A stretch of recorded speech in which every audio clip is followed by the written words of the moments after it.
C'est pas mal.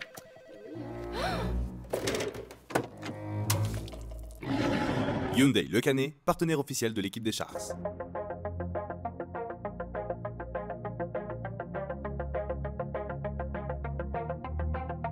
Ça va Boubou? Ouais, ça va, toi Valentin? Écoute, toujours quand je suis avec toi Boubou. Boubou, on est avec toi aujourd'hui pour voilà, une interview un peu différente de ce qu'on peut faire en plateau sur Sharks TV après les matchs ou autres. Voilà, dans ce Sharks Inside, on va un petit peu parler de toi, voilà, pour que tu nous racontes un petit peu ton parcours, puisqu'on a un match qui arrive, le prochain match à l'Azur Arena contre Blois. C'est un match sur le thème des USA. Donc Okay. voilà, on a deux joueurs, on a Garlon et on a toi, du coup, qui venait des États-Unis. Donc c'est pour parler un petit peu de, voilà, de tes jeunes années aussi, où tu as beaucoup joué là-bas, notamment au basket. Explique-nous un petit peu ton parcours. Tu as commencé, j'imagine, comme tous les jeunes basketteurs. Tu as fait les étapes, le lycée, puis la fac. Comment ça s'est passé un petit peu? Déjà, d'où est-ce que tu viens pour ceux qui ne savent pas et par quelle équipe tu es passé quand tu étais jeune? Ok, donc j'étais né à Ames, Iowa. Donc Iowa, c'est un petit État au milieu des États-Unis, à côté des grandes villes comme Chicago, Minneapolis, Kansas City. Ça fait froid là-bas, donc c'est pas le même climat qu'ici. Pas du tout avec cette belle cadre derrière nous. Quand j'ai parti au lycée, j'ai commencé avec une nouvelle équipe qui s'appelle All Iowa Attack. Donc c'était juste une équipe qui était formée des joueurs de partout dans mon État. Okay. Et notre entraîneur était un ancien joueur où j'étais né à Iowa State. Il y a un fac là-bas. Et ça, il joue dans le Big 12, donc c'était un peu cool pour moi. Il s'appelle Jake Sullivan, donc c'était un peu cool pour moi parce que je me rappelle quand j'ai eu la chance pour aller à Hilton Coliseum, notre salle chez nous, pour le regarder jouer contre des grandes équipes comme Kansas et tout ça. Donc d'avoir l'opportunité qu'il m'a entraîné, c'était vraiment cool. Et j'ai appris beaucoup en ce moment, il était dur sur nous. Mais j'ai commencé à vraiment progresser. Et ça, c'était encore quand j'étais au lycée. Donc pendant l'année, tu joues avec ton équipe de lycée. Donc ça, c'était Ames High School, Little Cyclones. Et franchement, j'avais vraiment la chance parce que mon école, plus tard, on a gagné le championnat de l'État, State Championship. Mais même en ce moment, nous avons le record pour les plus victoires du State Championship. Je pense maintenant c'est 9. Mais en ce moment, c'était 6. Et c'était toujours notre but quand nous étions jeunes. On espérait ou bien on avait l'espoir de vraiment ajouter un State Championship à Ames Basketball. Et quand j'étais là-bas, j'ai joué avec un mec qui s'appelle Harrison Barnes.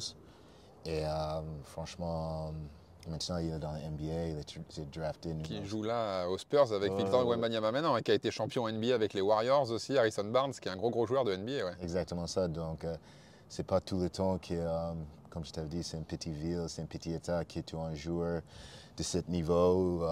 Même il était le number one player dans toutes les nations et il a parti à North Carolina, comme tu as dit. Et après, il a enchaîné, il a même gagné les Jeux olympiques, je pense, en Rio en 2016. Ouais. Donc, il a pas mal d'un résumé. C'est franchement d'avoir la chance de jouer avec lui. Et même après, Doug McDermott, qui son père a eu le boulot au fac, et c'est même pour ça plus tard, je vais en parler.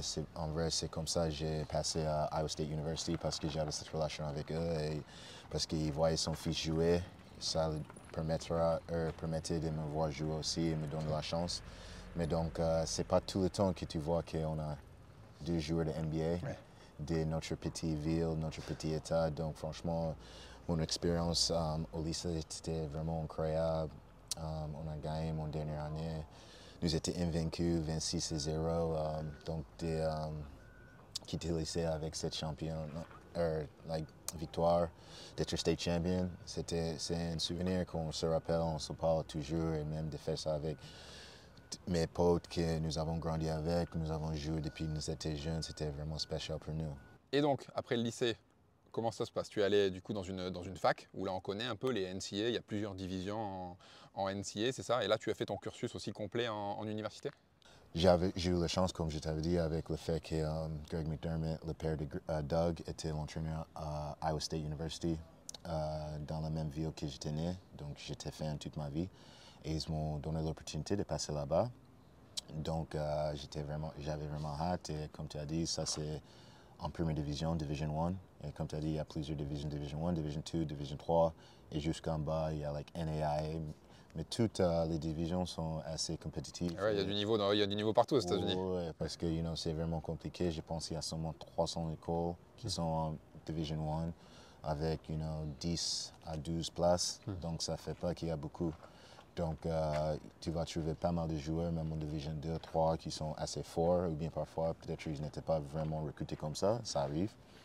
Donc, mais moi, j'ai eu la chance vraiment de jouer pour mon école de cœur. J'ai grandi là-bas, j'ai passé pas mal de matchs et ça même permettait à ma famille de venir à pas mal de matchs pour moi, donc c'était vraiment cool. Tu as pu rester à côté parce qu'il y a beaucoup de jeunes aux États-Unis qui vont dans des facs qui sont très loin de chez eux, pas dans le même état ou qui des fois sont loin de la famille. Toi, tu as pu rester un petit peu à côté. Oui, exactement ça. Donc au début, parfois j'étais un peu mais quand je même regarde maintenant en ce moment, comme c'était spécial, que chaque fois ils pouvaient être à mon match, je pouvais rentrer chez moi, J'étais un peu jeune, donc ma mère était là, pouvait m'aider avec certaines choses, la lessive, je pouvais rentrer à manger. Donc franchement, c'était quelque chose qui était spécial et vraiment cool parce que comme tu as dit, parfois vous êtes loin de votre famille. Et parfois c'est la première fois que les gens déménagent de chez eux et ça peut être un peu compliqué.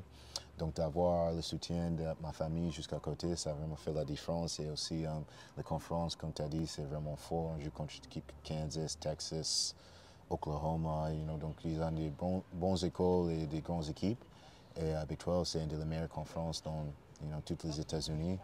Donc bien sûr, c'était un challenge pour moi de m'adapter au niveau, mais c'était un challenge que j'ai accepté et ça m'a vraiment fait progresser plus vite. Et donc mes premières années, j'ai pas vraiment joué comme ça, parce que pour nous, d'habitude, c'est 4 ans au fac. Et première année, on appelle ça freshman. Donc ma freshman année, j'ai joué un peu, mais pas mal, mais c'était une bonne expérience. Deuxième année, j'ai commencé à jouer plus et prendre ma place dans l'équipe. Malheureusement, je me suis blessé. Donc j'ai manqué peut-être 2 mois de la saison, mais c'était pas mal. Et je pense même c'était la première année, nous avons fait partie de March Madness. Le fameux tournoi avec les meilleurs facs de tout le pays qui est suivi par un nombre de téléspectateurs incroyable aux États-Unis. C'est tout le mois de mars où les équipes de facs s'affrontent. C'est un gros truc la March Madness aux États-Unis. Oui, exactement ça. Et encore, comme tu as dit, même c'est quelque chose qu'on regarde quand nous sommes tous jeunes. C'est quelque chose qu'on espère. Et ça faisait un petit moment que Iowa State n'avait pas qualifié.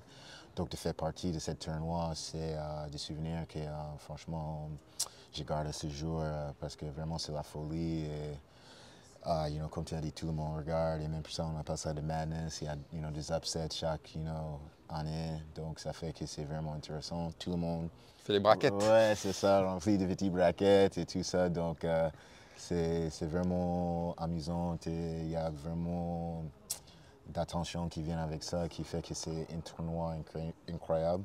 Donc j'ai eu la chance de faire partie de ça 3 années, mes dernières 3 années. Et mon dernière année, nous avons parti jusqu'à la Sweet 16, donc les dernières 16 équipes dans le tournoi. Et c'était le Madison Square Garden. Et donc ça c'est, franchement c'est un rêve. Même si je fais partie du tournoi, mais Madison Square Garden, il y a pas mal de joueurs dans NBA, machin, qui joué là-bas. Vraiment, ils appellent ça le mecca de basket. Donc franchement, c'était vraiment cool. Et malheureusement, nous avons perdu contre UConn. Shabazz Napier était là-bas cette année et ils ont parti pour gagner le championnat. Donc, si on avait besoin de perdre contre une équipe, c'est pas mauvais si c'est le champion. Donc, ok. Et du coup, donc après la fac, donc il y a des joueurs qui font des choix de carrière différents, pour ceux qui ne sont pas forcément draftés en NBA, mais bon, on rappelle où il y a tellement de joueurs aux États-Unis que pas tout le monde peut être drafté. Il y en a qui partent en Europe, il y en a qui partent jouer dans d'autres pays, que ce soit en Asie, en Amérique du Sud. Il y en a qui vont en D-League, qui est maintenant la G-League, qui est la ligue de développement de la NBA. C'est la ligue sous la NBA, pour ceux qui ne connaissent pas, avec des équipes qui sont affiliées à des franchises. Ouais. Ce que toi tu as fait, tu restais un moment dans cette ligue de développement où tu as été champion, je crois d'ailleurs. Tu as été champion avec l'équipe qui était affiliée à Miami, c'est ça, c'est ça. avec le Heat de Miami. Raconte-nous un petit peu déjà pourquoi ce choix d'aller en G-League et comment ça s'est passé un petit peu ces années-là pour toi. Ouais, comme tu as dit, le chemin de tout le monde est un peu différent. Et donc, j'ai évalué toutes mes options et en ce moment, bien sûr, c'est le rêve de tout le monde pour jouer en NBA. Donc, je ne dis pas que ça ne jouait pas, mais c'était en ce moment, j'avais pas vraiment des opportunités comme ça en Europe que j'ai pensé pour vraiment me lancer.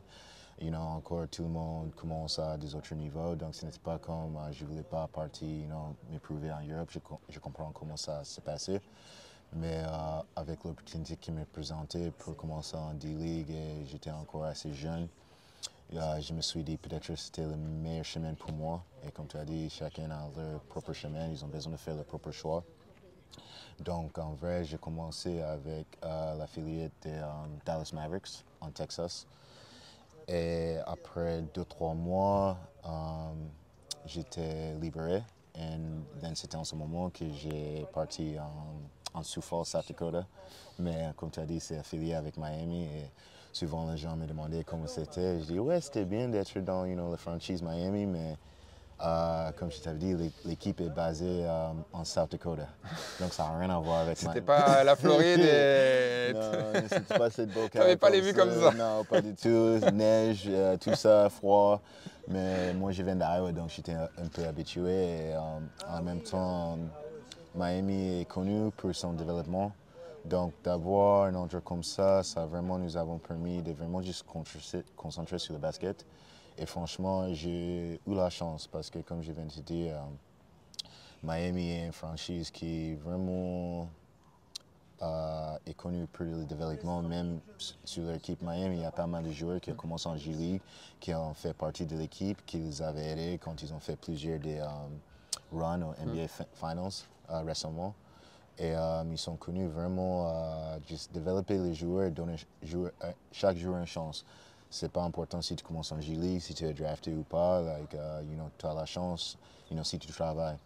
Donc, j'ai commencé là-bas, après, comme je viens de te dire, j'ai commencé en Texas.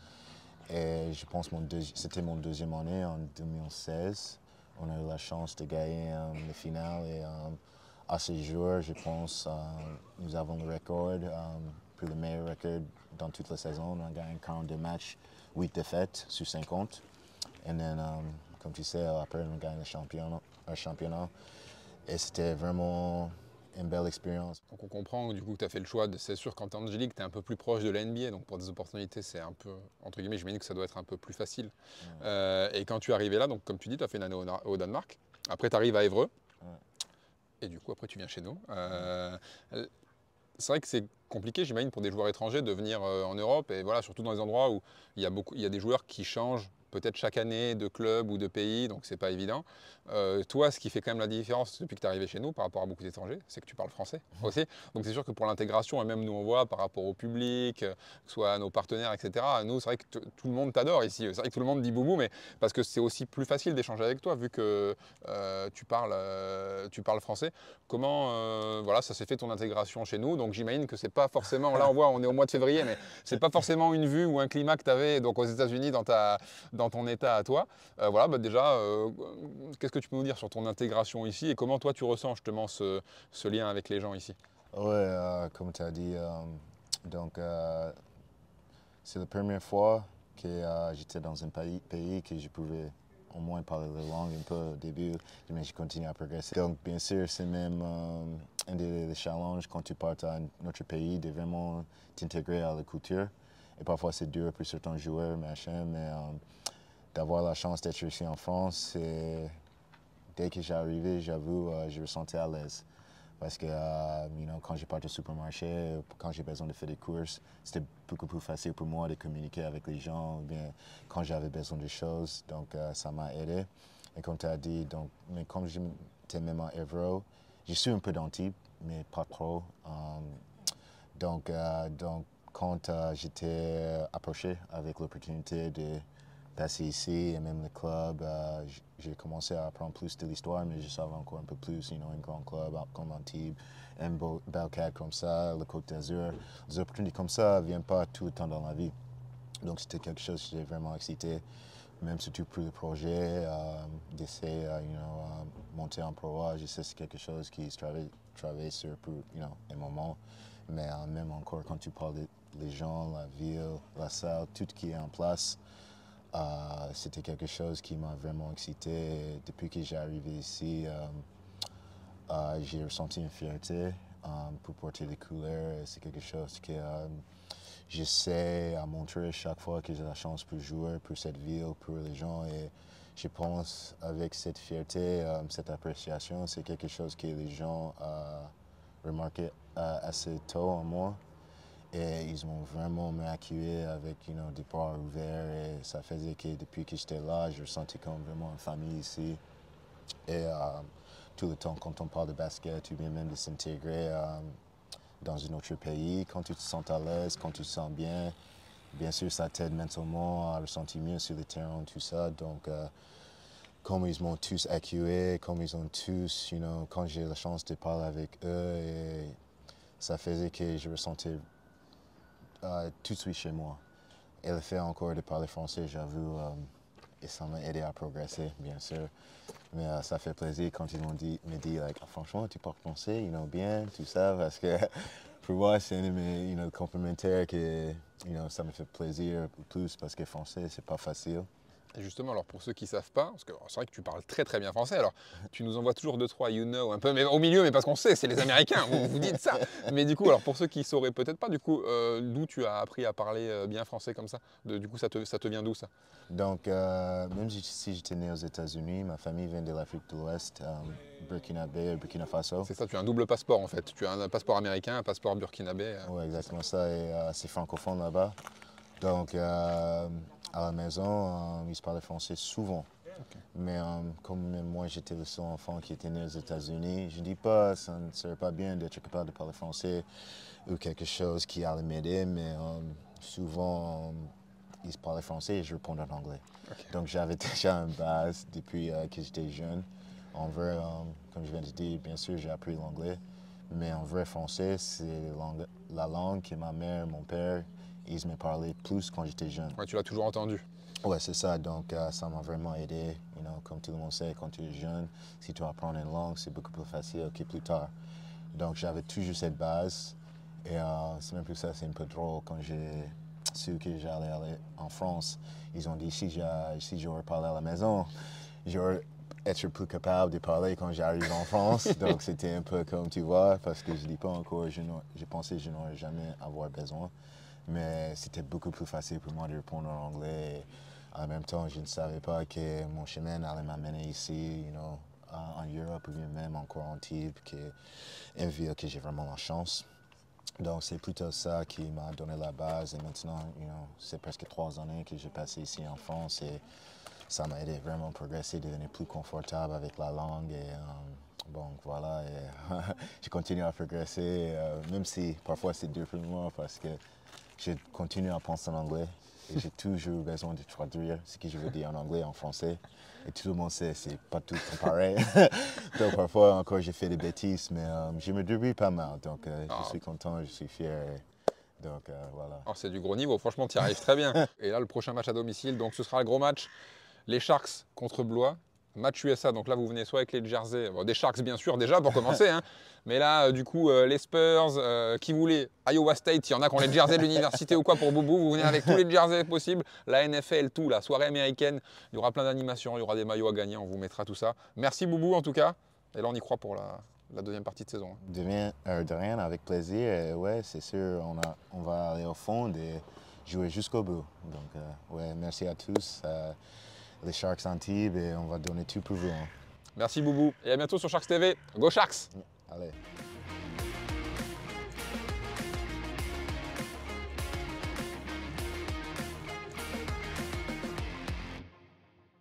C'est pas mal.